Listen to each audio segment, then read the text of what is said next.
My name's Jay Clausen. I am a pilot in the 180th Airlift Squadron, and I'm the mission commander for our Savannah flyaway. Our main point is to go somewhere new, somewhere we're not used to, and do our normal type of flight ops, airdrops, personnel airdrops, equipment airdrops, and then also some unfamiliar landing zones.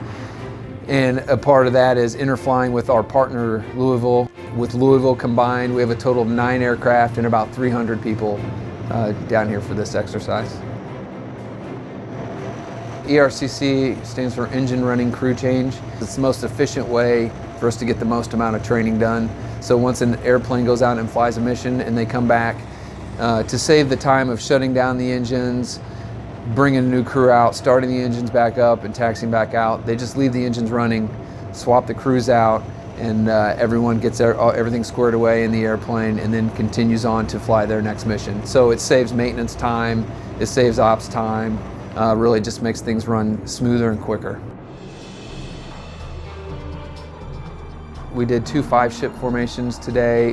We have another 2 4-ships, and then we're planning 2 days from now to do a 9-ship formation with everyone. So going back to what it's like in the front, and for those airdrops, once you add the formation element, now your navigator and pilots in the front, and for everyone behind, they're responsible for the person behind them to make sure they're getting to the right place. So you're not only thinking about what your airplane's doing, you have to think about everyone behind you to make sure they're in a safe place, in the correct place for their airdrops as well.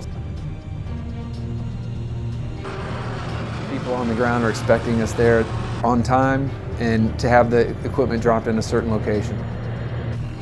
I'm Master Sgt. Kent Bohart with 180th Airlift Squadron. Today I'm acting as the drop zone coordinator. We set up a RAM, which is behind me. It's a raised angle marker. That's what the pilots are looking for quite a few miles out.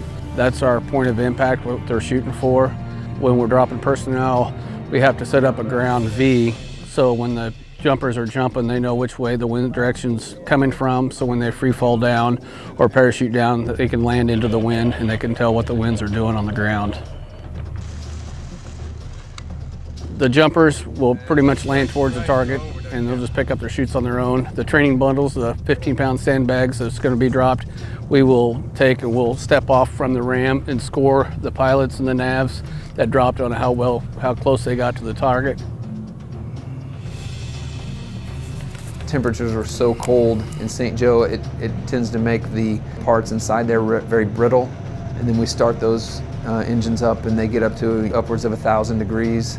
And a lot of times those seals that are holding in the fluids that were brittle from the cold are now all of a sudden are hot, and they tend to fail, and we'll have the fluids inside will leak out, and which is something we can't have happen in flight. So we had one airplane that was in that situation because it was so cold back in Missouri, so we sent a plane to pick up a new propeller, and they probably saw them taking one off, and pretty soon they'll be putting a new one back on.